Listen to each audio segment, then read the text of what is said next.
Hello everyone, welcome back to the channel. Hope you are doing well and fine, and in today's video I'll be showing you fix American Express gift card not redeeming. So without wasting any time, let's just jump right on the video and make sure to watch this video till the end and follow the steps as well. In order to fix American Express gift card not redeeming, the first method that you can do is check card status.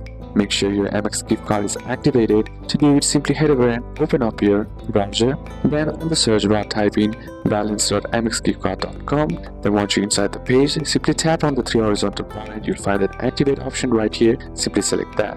Or you can simply call the number on the back of the card and ask them to verify it or activate it. Then next is to verify balance on the card and check the expiration date. Then next is to verify card details. Simply enter the card number exactly as printed.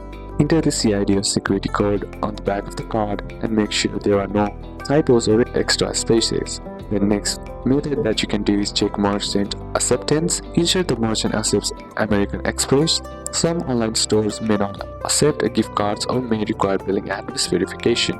Then next method is match billing address. Some purchases require the billing address associated with the gift card. If your Amex gift card doesn't have a registered address, try contacting Amex support to register one. So these are a couple of steps that you can apply. And that's it for today's video, guys. Hope this video was useful to you. Leave a like if it did. Comment down any questions that you have and see you soon on the next one.